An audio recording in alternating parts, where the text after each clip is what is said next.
It's a pleasure to be here. I am new to VCU this last year, and I'm trying to bring in a model, and I want to reach out to the rest of the health system and some of the things that we might be able to do to help people help themselves. So I'm a rehabilitation doctor, and VCU, the rehab department, is the hub for the entire military concussion and VA system research consortium. And I also see long COVID patients and patients with hypermobility and also cancer fatigue. And there's, as well as burnout, healthcare burnout. And there is something in common with all of those that we'll be talking about. I'm also advisor for the military concussion research consortium for the Wearable Technology. I had a publication in 2020 that I want to unpack a little bit. There's only certain things that we'll be able to cover today, but I want to be able to give you a few tangible recommendations on how to help yourself and how to approach your cancer fatigue. So first, I want to make the linkage between cancer fatigue, which studies show anywhere between 59% to 100% of people who had cancer, have cancer, dealing with cancer, have fatigue. And this biomarker that I'm fascinated called heart rate variability, which you'll likely hear more and more and more. And so here's a couple of studies that relate this interesting biomarker that we can pick up with wearable technology and associated with cancer. Why is cancer fatigue so important to me? Because it is linked to outcomes broadly. So this biomarker has been shown to correlate with cancer outcomes, any cancer, any stage. Now, that is nearly an absurd statement that on the surface, most physicians would recoil. But the point I'm trying to make is that this is very high in the cascade, or in the stream, I like to say, in whole health. So this is a measure of whole health, and the more whole health that you can maintain during chemotherapy or treatment, the more likely your surveillance systems can keep working. So you need these interventions, but yet you want to try and maintain what I'll call whole health. And this is a biomarker that, although complicated, can be used in different ways and be monitored. So I call it the self-efficacy cascade. And so this trend is a nocturnal HRV trend, heart rate variability, the beat-to-beat variation in your heart rate. And I'll explain that in a moment. But if you look at the bottom of the cascade, you see things like physical fatigue, emotional fatigue. And I don't use the term cognitive fatigue because most of the time many times we're talking about cognitive fatigue. If you're able to be sharp under good circumstances, that is a good sign that it is cognitive fatigue. And if it is cognitive fatigue, I want to focus in on physiological fatigue, and maybe we can have better outcomes passively with the cognitive fatigue. So if you have a lot of brain fog and you're fatigued, the answer isn't 6 hours a day of Sudoku. That isn't it. We want to improve physiological fatigue. And I like this little term in one of the publications called T-cell exhaustion. So when the first responders get triggered, whether it's a COVID infection, a concussion, or dealing with cancer or even chemotherapy, that so many first responders in the immune system and the hormonal system are triggered. And then you can and your body wants to respond. And if you're continually in threat mode, there are consequences, and you can lose the flexibility of going in and out of threat mode. This is a really important concept, to be flexible, to get in and out of threat mode, and choosing when to be in threat mode, when it is important to have courage in the face of bad news, but also to know when to uncouple and try and recover prior to sleep. And I have all my patients remember this loose rule. I call the 2 and 20 rule, just to be able to remember. The chess champions can, the brain is 2% of body weight, but can burn 20 or more percent of the available carbohydrates. And so it's this huge energy consumer. And when you're in threat mode, the brain is consuming vast amounts of energy. And so you have this unusual scenario in concussion, PTSD, and many other disorders where you are both hyper vigilant in threat mode, but exhausted at the same time. And many times people are shocked to hear that you're exhausted because you're always keyed up and energetic. And so this relationship between stuck in hypervigilance, but yet also being exhausted, and that is a loss of flexibility of getting in and out. And just think of the autonomic nervous system as threat and recovery, or mind and body software. So we're trying to avoid being stuck in threat from constantly being triggered by various things, and the consequences of fatigue of your hormone system, fatigue of your inflammatory system, fatigue of your emotional systems, your cognitive symptoms, and your physical. So there's plenty of data to show that HRV is a marker for diabetes, for inflammation, and in the future, in the digital health world, we're going to start trying to integrate them and coach these up through the physician offices and therapy departments. That's a long-term goal. So this is one of the difficulties of trying to get a sense of this biomarker. And the data is can swing wildly from night to night. So this is a physician that was in training, and she had a disorder. And this is her whole night's heartbeats.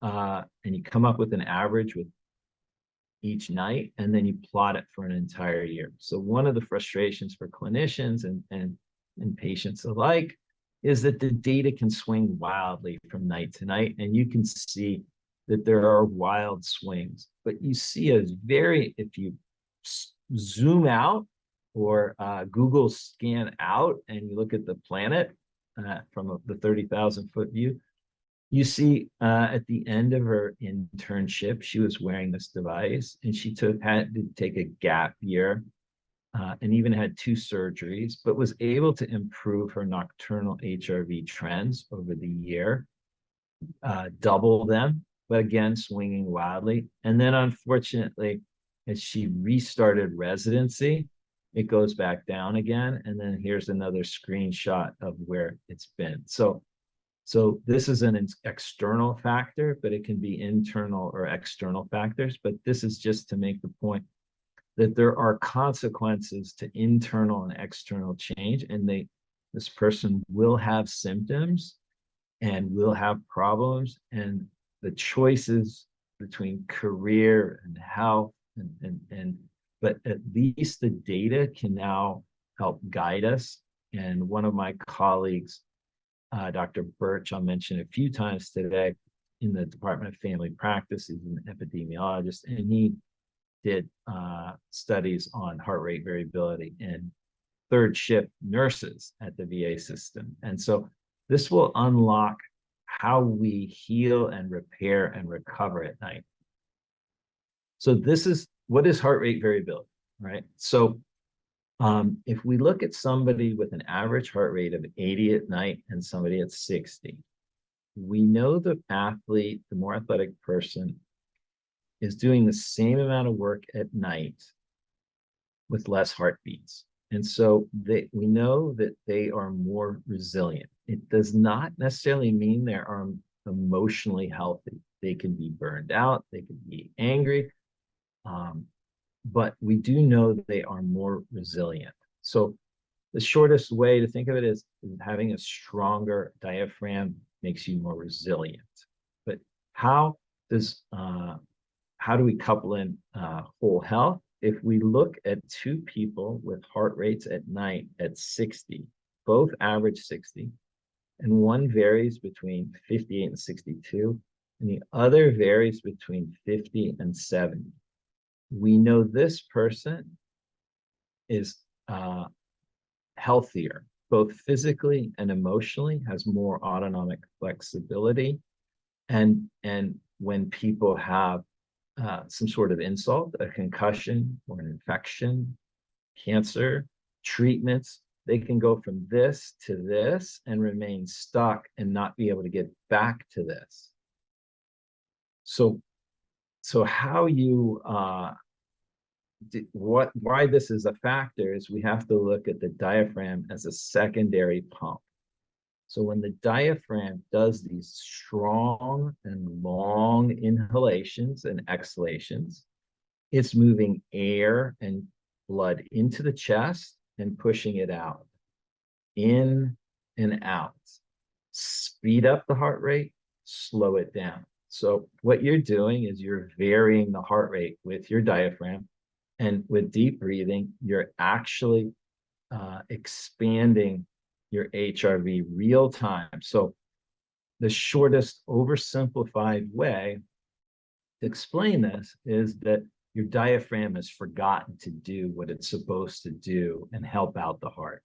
When you go to sleep, your heart rate's supposed to come down and your HRV is supposed to come up because your diaphragm is now helping the heart.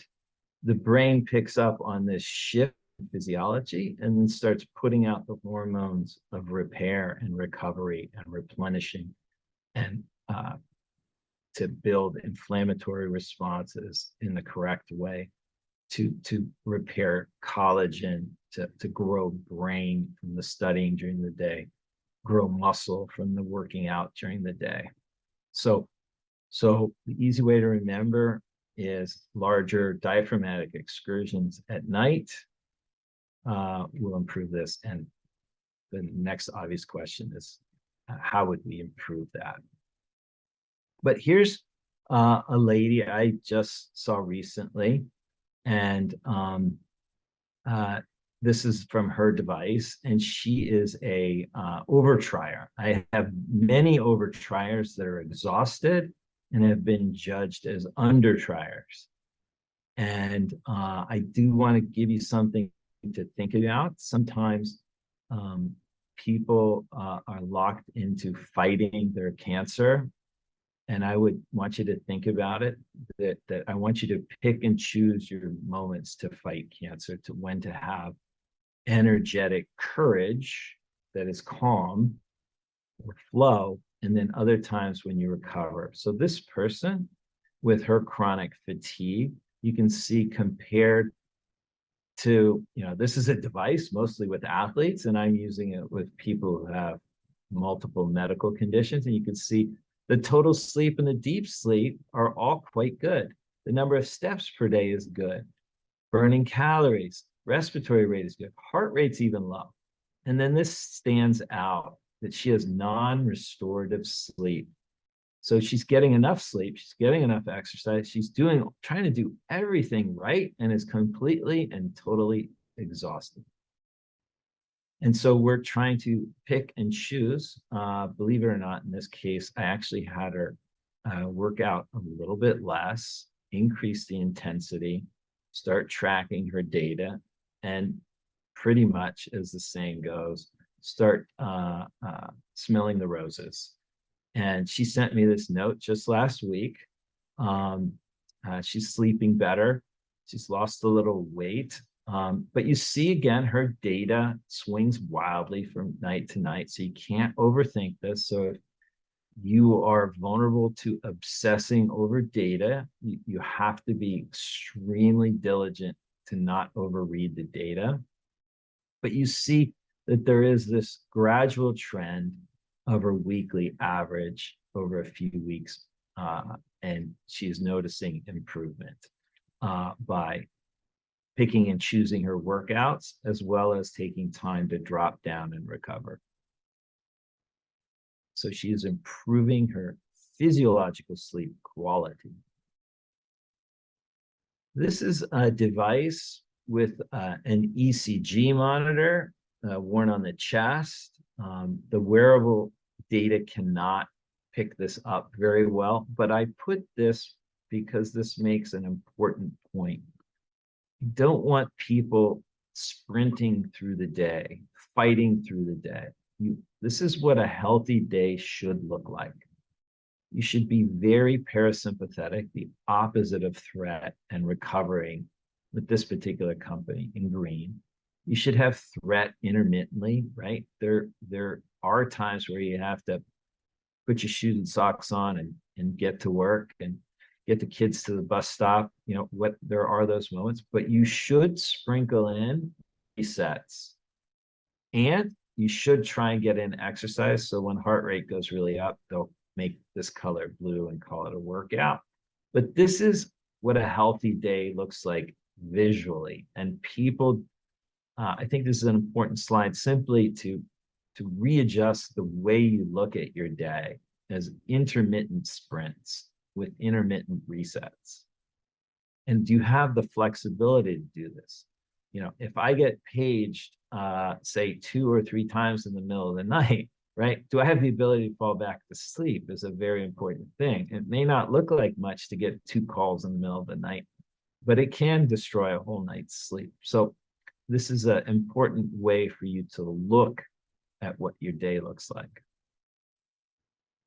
So the next logical question is, well, how would I improve my nighttime HRV? And there are many ways, but if your software is mucked up and you need to rewrite software, you need to do HRV breathing training. Would be an optimal way, a safe way, an evidence-based way to start rewiring the system. And so these studies show that daytime practice can improve nighttime physiology. And here's another VCU Birch study that shows that in cancer survivors, that HRV breathing can reduce symptoms of sleep disturbance in cancer survivors. This is the most dramatic case I've ever had of a young lady who had quite low heart rate variability and just bought into everything I said and did her breathing practice. And this is her monthly averages of her HRVs. So this is an entire month of nightly heartbeats. That's a lot of data. And she's been able to increase it. And there's a nice little vignette where she went back to her endocrinologist. And her endocrinologist says to her, "Why are your thyroid numbers better?" And she said, "Breathing." And the endocrinologist said, "Breathing?" She said, "Breathing." So there can be great value to starting and shifting your physiology. And I'll give you some details about how to do that. So some people aren't ready, especially in the COVID population, aren't even ready for breath holding or any strengthening. And so the beginning start is synchronization. So when you get the diaphragm as a secondary pump in sync with the heart, there is a shift in your physiology from that threat response, that 2 and 20 sympathetic threat response, to the recovery parasympathetic, and the brain can pick up, oh, the diaphragm's helping out the heart. The brain can even calm down and maybe get out of its threat centers and into your frontal lobes. Your frontal lobes, I believe, is where your purpose and values are. Your threat centers may be triggered by something as simple as a texting argument. And if you really want to put in the energy to win in the texting argument? Or do you want to breathe in synchronization, try and get out of that, and remember the purpose and value is for me to optimize my health and be there for my family and so forth. So it can help that. So in this study with myself and Dr. Birch, we showed in veterans with chronic pain, stress, and fatigue that 6 weeks of training with biofeedback equipment and practice, that 2 months later, compared to people who just sat in a quiet room, that we could say to them, do what you were taught. And with no support while we track their physiology, they're able to shift their physiology. So we can now say to insurance carriers, although they're not listening yet, unfortunately, that's the bad news. They're not listening yet, but we can say this is a durable skill that people can have long-term and that can carry with them to help them with coping. And the way to do the breathing, so pretend you're the diaphragm, you are swinging the heart, okay? So starting out at 5 seconds in, 5 seconds out, and doing the timing.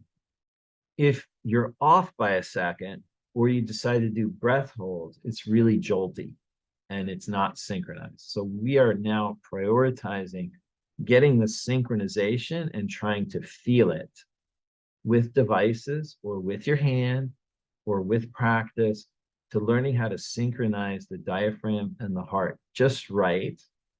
And then later without devices in different situations to try and do that. I did forget to mention one thing, a little bit of bad news, that I track fatigue up here, but when people, I'm trying to make a shift about chronic pain, the way to look at it. Unfortunately, some of the pain sensitization takes 3 months of decent sleep. If you put in clean water for 3 months upstream, the system works better. And so I want clinicians to not necessarily think of pain as sensitization, that the pain is doing something hyperexcitable. It's actually the opposite. The system isn't working optimally, and it's been depleted of several months of sleep. And so if we improve the health of this parasympathetic system at night, that we can start, the medications may be helpful to calm that sensitization, but it's really the 3 months of sleep, decent sleep, that will be restorative and calm the nervous system and feel less pain. So if I target fatigue and non-restorative sleep, we can get and those sorts of symptoms sooner. And the pain, we might need to be more patient with and may need to do other interventions to manage the pain. So, so we want to get this synchronization just right. So here are the recommendations of how to get that synchronization just right. Everybody's resonance when the two are synchronized is a little bit different, but it's about 5 seconds in, 5 seconds out. Again, strengthening is important, but we're going to put a placeholder on that, and we're going to work on the synchronization. So it's 5 in, 5 out, no breath holds. Try and develop, and you could start today with a clock with a second hand. And if it feels a little bit better, 4.5 seconds, then go with it. Make it yours. It does, there are very clear benefits for doing this practice for twice a day for 6 to 8 weeks. You may not feel it immediately, and you might even feel uncomfortable because now the diaphragm is doing and moving more blood and air than you're used to, and it can feel different. And if your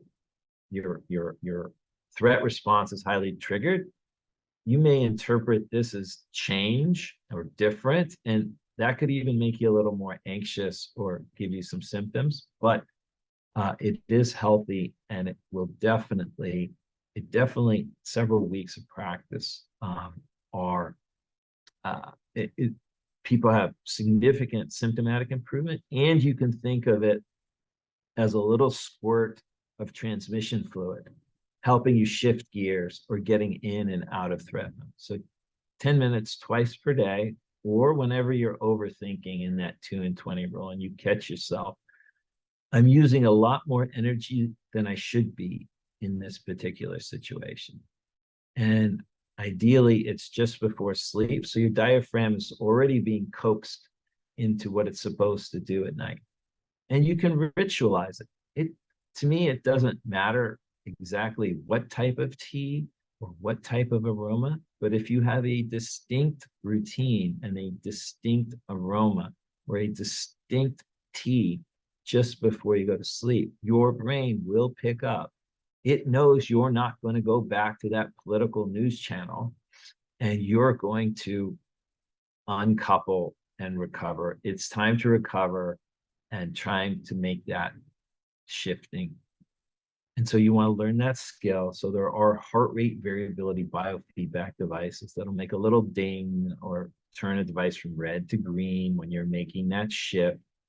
And then we showed you can even attach an emotion to it. So I like the emotion of feeling grateful. I tell people, find a photo that particularly sings to you. It's not your happy place, because many times when dealing with oncology,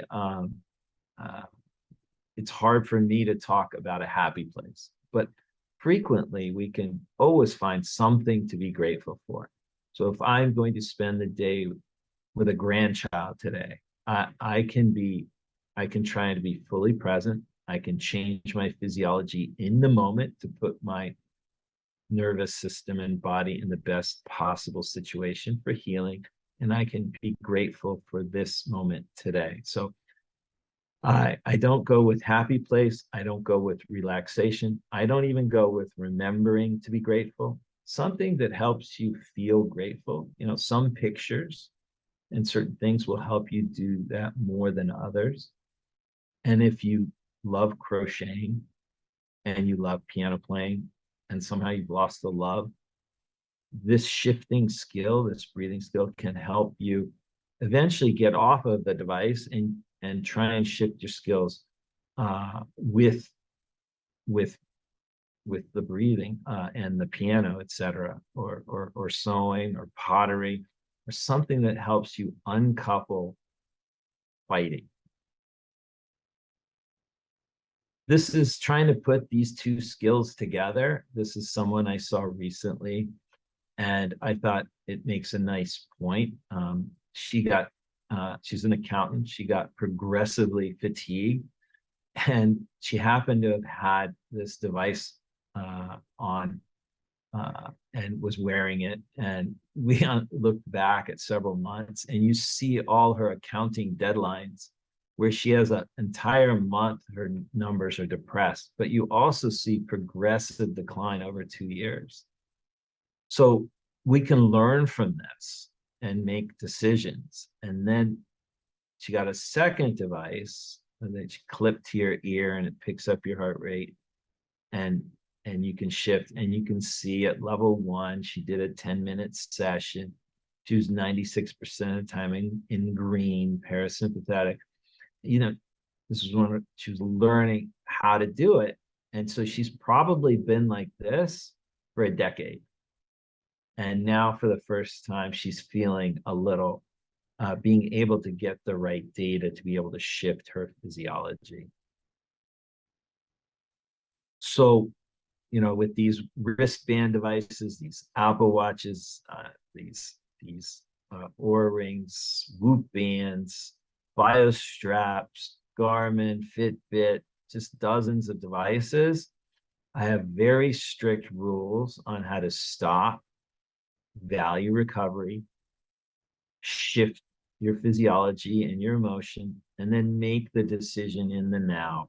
Is this a time to fight? Is this a time to have calm courage? Is this a time to recover and keep using stop, shift, and decide? And so with these wearable things that monitors that have exploded, we don't have the ability to go over those, but here are my very rigid rules to try and make some sense, because it's unfortunately it's a complete mess out there, but if we hope to try and make this useful. So we want to reduce these fatigue crashes and not waste as much energy, so that here are the rules. You compare to nobody else, and you compare to no other devices. You're simply looking at your trends. These companies do not tell us how they do their calculations. They're not transparent. So we don't look at recovery scores. The readiness scores are made for athletes. So I have patients with tachycardia and they'll get an alert. Great job with your workout. So the algorithms are not necessarily for people dealing with significant medical problems. We're not actually looking at sleep quantity, and that's what sleep scores are. We're looking at physiological, neck down quality recovery. So those numbers can swing wildly. So don't overthink one night. But hey, if you had a spaghetti dinner late at night and 2 glasses of wine and your number is terrible and you feel terrible, well, you should learn from that. But if you can't figure it out, you don't worry about it. But what you can really make substantive adaptive decisions is if your nocturnal HRV is below your particular average or baseline 3 nights in a row, you need to figure out what it is. Are you over worried about an upcoming visit? Are you, did you travel and the travel took more out of you than you thought? You do start to make decisions that if you trust that oncologist, you have an appointment 3 days from now, that I'm going to do the breathing and I have to try and let go of the outcome and not be bound up too much for those 3 days leading up to the appointment. The important thing I have to do is manage my physiology in the now, and then trust in a relationship with my provider in 2 or 3 days, and not try and be exhausted ahead of time.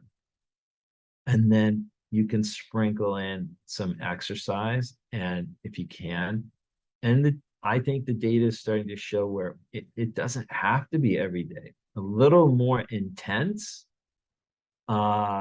every other day. I'm being very loose now. A little more intense every other day may actually be better than trying to do 8,000 steps a day. That you have this larger disparity between load and recovery, load days, recovery days. Not that every day is a fighting sprint. And then I very particular goals with the breathing, skill 2. And you're trying to increase awareness of the internal world and the external world. You want to start this pacing habit. Again, no breath holds starting out. You want to learn the skill is more important. You can do strengthening other ways.